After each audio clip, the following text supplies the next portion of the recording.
Introducing first, coming out to the red corner, Alvin Miller.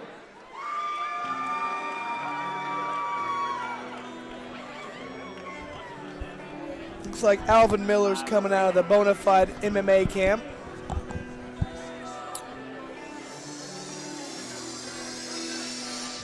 And he is the challenger. What do you know about Bonafide MMA? I'm not too familiar with Bonafide MMA. I want to say that they're out of Tennessee, not from our state. I'm not positive on that. The first time I saw Alvin Miller fight in Kentucky was his last fight against one of my teammates, Terry Coulter.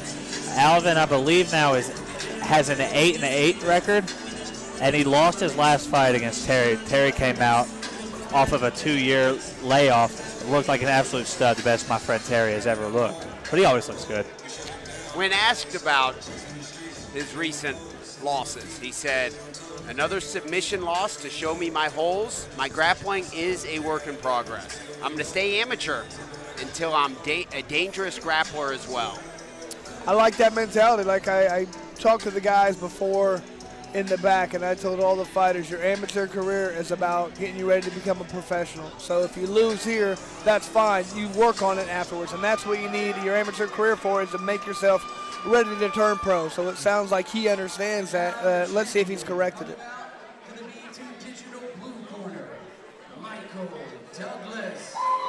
Now, I can tell you a lot about Corbin Martial Arts. Let's hear it. Angelico Mike Douglas. Okay. Corbin Martial Arts at Corbin, Kentucky. Head coach is my good friend Scott Ebenezer Hope. He's fought on very high levels. Scott Hope is a black belt in judo and jiu-jitsu. Jellicoe Mike is actually from Tennessee originally, but moved here. They're our friends because they're Carlson Gracie brothers with us. I fought out of Carlson Gracie gym. We cross-train all together in Lexington at Four Seasons Academy. And Mike is just about as country as they come, and such a good dude. He's the nicest guy I've ever met.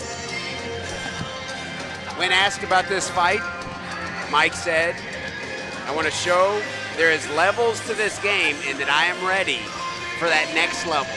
Nice. Mike has looked so impressive in his last few fights. Hard Rock 100, when it was still Hard Rock MMA, came out and got a devastating knockout win right there in the middle of 4th Street Live in Louisville, Kentucky. And then that was to get his title shot, and then finished a first-round submission to get his title.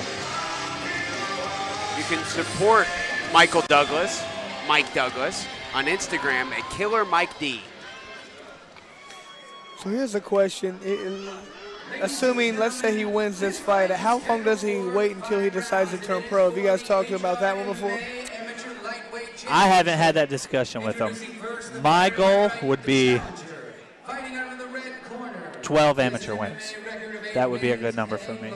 Yeah, let's hear what he has. Mike has 8 right now.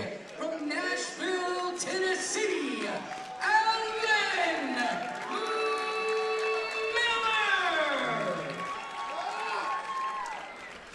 And his opponent to my left, fighting out of the BT Digital blue corner, is the champion.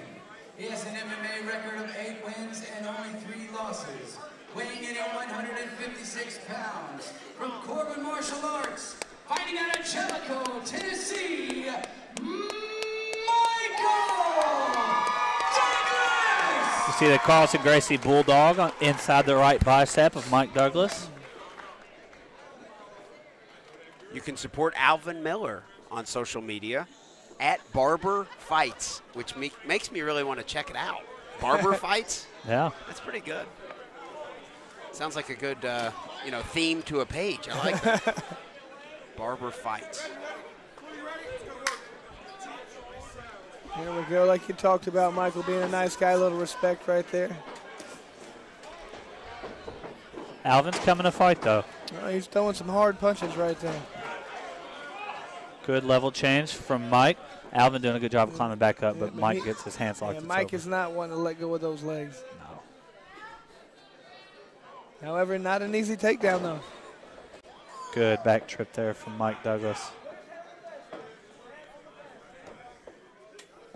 And I think this is smart of him, taking Alvin to where he will admit is his weakness right now. Yeah.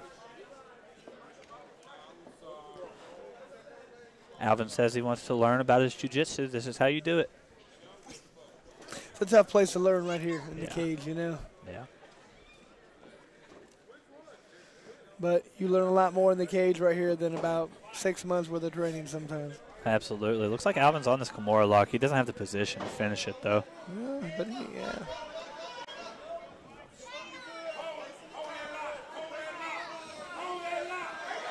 Well, now he's in a bad position right now. He's been mounted. Yeah. And Mike doing a good job of just pressing off the head, letting the punches go. Alvin starts to climb up. Mike cross faces. Alvin's doing a good job of not staying in a position where he can get hit hard until that one. Yeah. Alvin gets that arm bar tip right there. Miller doing a good job of trying to fight it. Really deep in there, though. You know he's been working on submission defense. He's got a tap. He's screaming. Wow, he had that in there for a long time. The referee kept asking. He did a great job. Yeah. That arm might be hurt. Yeah. Yeah, Alvin's a soldier.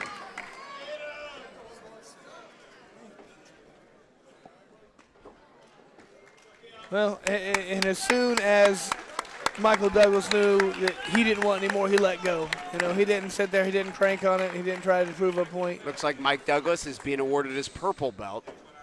Nice. Nice. That's what it looks like to me, right? I think. Yeah.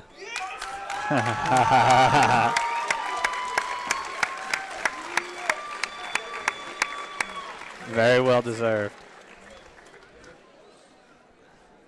Ladies and gentlemen, the referee has called a stop to this fight at 1 minute and 44 seconds, declaring the winner by tap out due to armbar and still HRMMA lightweight champion, Michael Douglas. Well, that was an excellent win for Michael.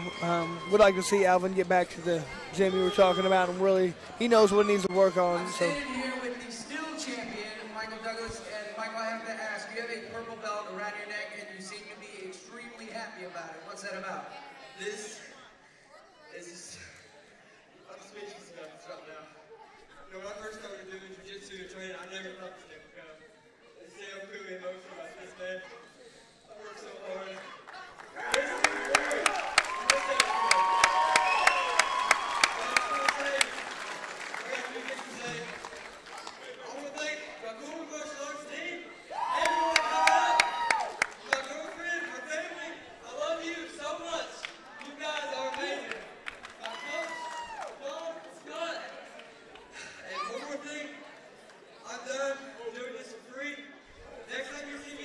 Answer to our question.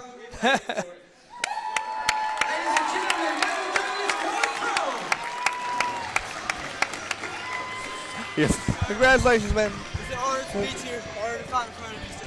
Thank you. Thank you. So much. Appreciate it. Your last fight against Dan Hardy. Loved it, man. Thank you so much. You guys are awesome. Mike Douglas, very aware of who's cage side. Yeah, even my last fight, good job. He remembers more than I do, I think, about it.